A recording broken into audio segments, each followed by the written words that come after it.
Bismillahirrahmanirrahim. Assalamualaikum warahmatullahi wabarakatuh. Halo semuanya. Selamat siang, selamat belajar kembali. Kembali kita belajar di pelajaran matematika umum, ya. Masih di materi program linear, di mana kali ini kita akan coba membahas masalah program linear. Nah, ini merupakan topik yang paling utama dalam bab program linear kita. Nah, pada pembahasan di video-video sebelumnya, kita telah membahas banyak sekali langkah-langkah untuk yang nantinya kita pergunakan ketika memecahkan masalah program linear ini.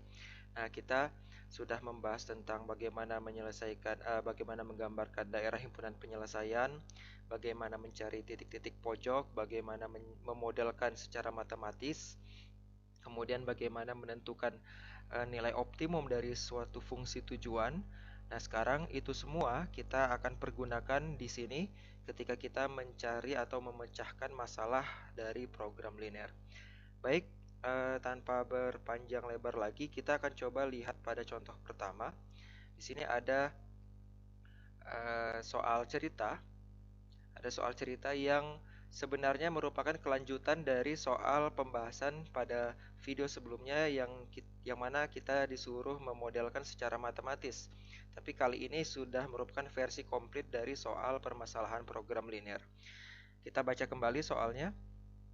Seorang anak diharuskan oleh dokter untuk mengkonsumsi kalsium sedikitnya 60 gram dalam satu hari dan juga zat besi sedikitnya 30 gram dalam satu hari. Nah, sebuah obat yang berbentuk kapsul itu mengandung 5 gram kalsium dan 2 gram zat besi. Sedangkan ada sebuah obat lagi yang berbentuk tablet mengandung 2 gram kalsium dan juga 2 gram zat besi. Nah, apabila harga sebutir kapsul, ini tambahannya ya. Apabila harga sebutir kapsul adalah Rp1.000 dan sebutir tablet ini ya, tablet adalah Rp800, maka kita diminta untuk menentukan harga terendah untuk membeli obat-obatan tersebut agar kalsium dan zat besi si anak tetap terpenuhi. Baik, kita masuki ke langkah-langkah pembahasannya, cara penyelesaiannya. Yang pertama, kita itu kemarin harus menentukan variabelnya. Nah, di sini kita sudah menentukan variabel itu adalah X, banyaknya kapsul yang harus diminum, dan Y adalah banyaknya tablet yang harus diminum oleh si anak. Nah, yang kedua, langkahnya adalah kita harus menentukan pertidaksamaan yang sesuai dengan kendala-kendala yang ada. Nah, kemarin itu kita sudah menentukan yang pertama pertidaksamaannya adalah berdasarkan kalsium. Ya, ini kalsium. Kalsium kita dapat 5 gram pada kapsul, 2 gram pada satu butir tablet. Sedangkan yang diperlukan adalah minimum harus 60 gram. Berarti kita dapat pertidaksamaannya 5X tambah 2Y lebih besar sama dengan 60. Artinya setiap butir kapsul, yaitu berapa banyak kapsul, X dikali 5 gram ditambah berapa banyak tablet, yaitu Y dikali 2 gram, itu harus lebih banyak dari 60 gram kalsium total. Yang kedua adalah kendala zat besi, di mana nih ya, 2 gram zat besi pada kapsul ditambah 2 gram zat besi pada tablet, itu totalnya harus 30 gram paling sedikit. Berarti kita bisa dapat pertidaksamaannya 2X tambah 2Y lebih besar sama dengan 30. Nah, pertidaksamaan yang ketiga adalah jumlah kapsul tidak mungkin negatif, jadi X lebih besar sama dengan 0. Jumlah tablet tidak mungkin negatif, berarti Y lebih besar sama dengan 0. Jadi kita dapat pertidaksamaannya ini ya, kalau kita mau menyederhanakannya, jadi 5X tambah 2Y lebih besar sama dengan 60. Pertidaksamaan kedua kita sama-sama bagi 2. Jadi X tambah Y lebih besar sama dengan 15. X lebih besar sama dengan 0. Dan Y lebih besar sama dengan 0. Nah, ini langkah-langkah yang pada video sebelumnya telah kita kuasai dan kita pelajari ini sampai dengan langkah-langkah pemodelan matematika. Nah, kita lanjutkan soalnya, pembahasannya. Jadi ini udah dapat pertidaksamaannya. Nah, langkah berikutnya apa? Kita harus menggambarkan daerah himpunan penyelesaiannya atau DHP gitu. Nah, kita kalau menggambarkan daerah himpunan penyelesaian dari 5x tambah 2y lebih besar sama dengan 0, pastinya kita gambarkan saja garisnya. 5x tambah 2y sama dengan 60. Nah, kita akan cari titik potong dengan sumbu x dan sumbu y. Nah, kalau dengan sumbu y, x-nya 0, 5 kali 0 tambah 2y sama dengan 60. 60 bagi 2 berarti y-nya 30. Kalau x-nya yang 0, berarti kalau titik potong dengan sumbu x berarti y-nya yang 0, berarti 5x tambah 2 kali 0. 5x sama dengan 60. 60 bagi 5 adalah 12, ya. Kemudian untuk grafik yang kedua itu adalah grafik dari garis x tambah y sama dengan 15. Ya, kalau x-nya 0 maka y-nya 15, kalau y-nya 0 maka x-nya 15. Jadi kita dapat titik potong dengan sumbu y dan sumbu x 0,15 dan 15,0. Nah, satu hal lagi yang kita perlu lakukan adalah mencari titik potong antara kedua garis ini, ya. Titik potong antara garis 5x tambah 2y sama dengan 60 dan garis x tambah y sama dengan 15. Ini kalau kita substitusi atau eliminasi, maka akan kita dapat titik potongnya di 10,5. Baik, kita gambarkan. Nah, gambarnya akan berbentuk seperti ini, ya. Nah, jadi garis yang ini adalah garis yang dari 0,30 sampai 12,0. Ini adalah garis 5x tambah 2y lebih besar sama dengan 60. Coba perhatikan arsirannya pasti ke kanan atau ke atas karena tandanya lebih besar sama dengan 60 begitu, ya. Sesuai dengan pertidaksamaannya. Kemudian garis yang x tambah y lebih besar sama dengan 15, itu yang ini garisnya, yang dari 0, 15, 15, 0, arsirannya juga ke atas. Nah, dan ini 10,5 adalah titik potong antara kedua garis. Nah, jadi daerah DHP kita yang mana? Yang ini, yang berwarna abu-abu ini DHP.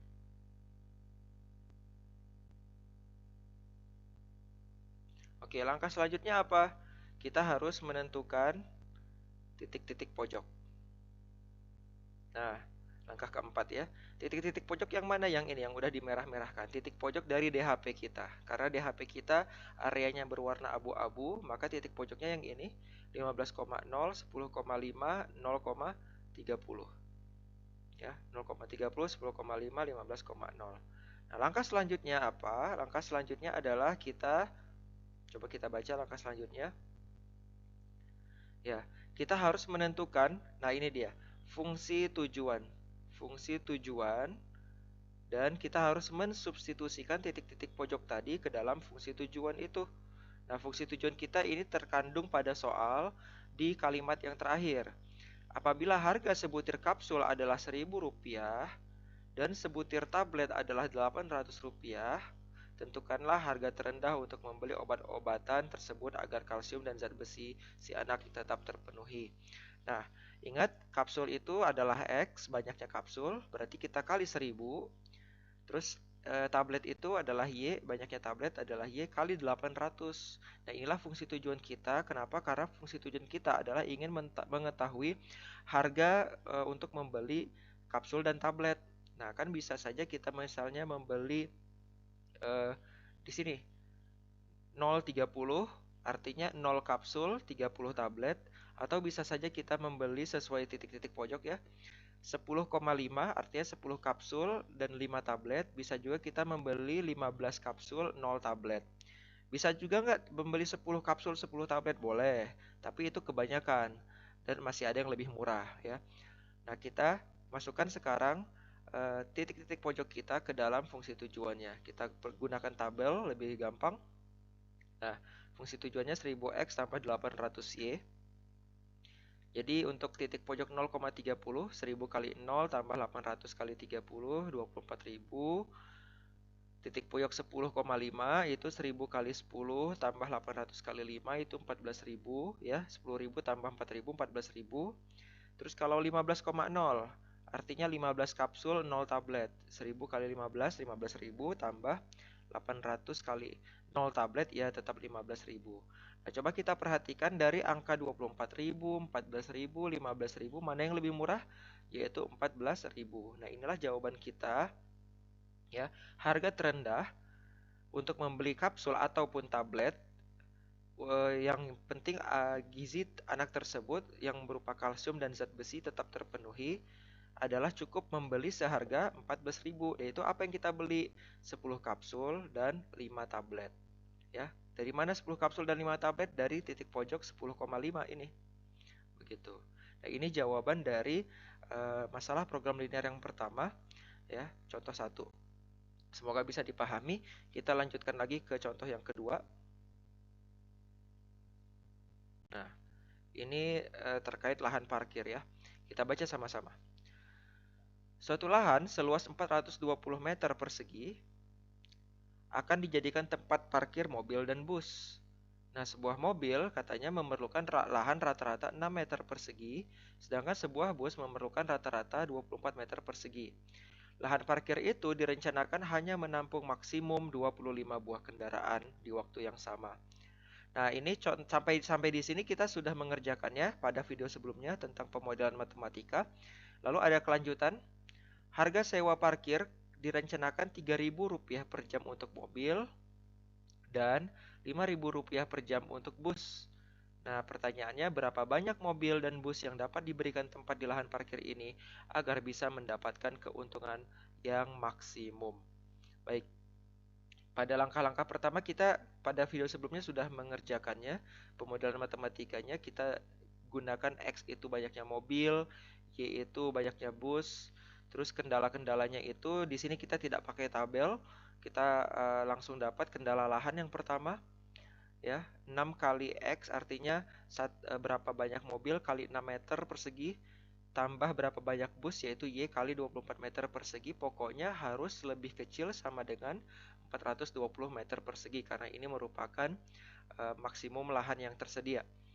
Kemudian kendala yang kedua adalah kendala jumlah kendaraan, di mana katanya jumlah mobil dan jumlah bus tidak boleh lebih dari 25, berarti X tambah Y lebih kecil sama dengan 25. Lalu kendala yang ketiga, jumlah mobil ya X lebih besar dari 0, jumlah bus Y lebih besar dari 0.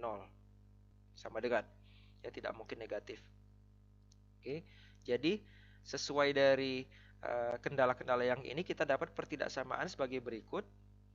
Ini sudah dibagi 6 ya, yang pertidaksamaan pertama jadinya X tambah 4Y lebih kecil sama dengan 70, X tambah Y lebih kecil sama dengan 25, X lebih besar sama dengan 0, Y lebih besar sama dengan 0. Baik, kita lanjutkan dengan langkah-langkah berikutnya. Langkah ketiga apa? Langkah ketiga adalah kita menggambarkan DHP-nya seperti yang tadi. Oke. Untuk yang X tambah 4Y lebih kecil sama dengan 70, kita gambarkan garis X tambah 4Y sama dengan 70 dulu. Nah, kita dapat titik potong dengan sumbu Y-nya adalah 0,70 per 4, ya, X-nya kan 0.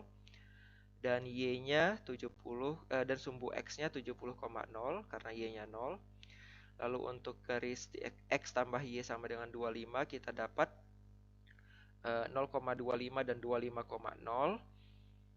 Lalu titik potong antara kedua garis yang tadi ya, X tambah 4 ini sama dengan ya, X tambah 4Y sama dengan 70 dengan garis X tambah Y sama dengan 25, titik potongnya adalah 10,15. Ini kalau kita cari dengan menggunakan metode eliminasi atau substitusi.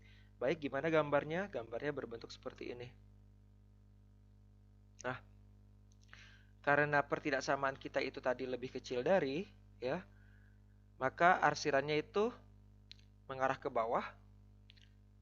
Nah, sekarang kita dapatkan titik-titik pojok. Nah, titik-titik pojoknya apa? Ya, yang di sini yang di daerah arsiran ini jelas 0,0, 25,0, 10,15 dan 0,70 per 4. Baik, kita akan tulis daftar titik-titik pojoknya apa saja. 0,0, 25,0, 10,15. Nah, sekarang kita lihat 0,70 per 4. 0,70 per 4 itu kan 17,5 ya. Nah, ini akan Bapak ganti menjadi 0,17. Tidak jadi 0,17 per 5. Nah, kenapa? Ingat, kenapa harus diganti dan dibulatinnya juga malah ke bawah bukan jadi 18? Kenapa 0,17? Kenapa tidak 0,18? Ingat, X tadi apa? X adalah jumlah banyaknya mobil. Y adalah banyaknya bus. Nah, kan tidak mungkin jumlah busnya sebanyak 17,5 gitu loh. Ya, tidak mungkin jumlah busnya sebanyak 17,5. Kalau misalnya eh, apa 17,5 kilogram beras boleh, nggak masalah karena kalau beras masih bisa koma-koma ya kilogramnya. Tapi kalau bus kan pasti bentuknya pasti bilangan asli, bilangan satuan ya. 17 tidak mungkin 18. Kenapa kalau 18? Kalau 18 nanti akan bermasalah di kendala parkir lahan ya. Tapi kalau dikurang dari 17,5 yaitu 17 ini baru pas gitu. Nah, jadi untuk titik-titik pojok yang 0,17,5 yang ini yang 0,70/4 kita bulatkan ke bawah jadi 0,17. Nah, langkah berikutnya apa? Tentukan fungsi tujuan. Fungsi tujuannya adalah ini, harga sewa parkir ya. Harga sewa parkir di mana satu mobil katanya Rp3.000 per jam dan satu bus Rp5.000 per jam. Jadi kita gunakan fungsi tujuan 3.000x tambah 5.000y. Lalu kita masukkan titik pojoknya ke dalam fungsi tujuan yang merupakan pendapatan parkir. 0,0 ya pasti nilai tujuannya juga 0 rupiah. Lalu titik pojok yang 25,0 3.000 kali 25 75.000 tambah 5.000 kali 0 ya tetap 75.000.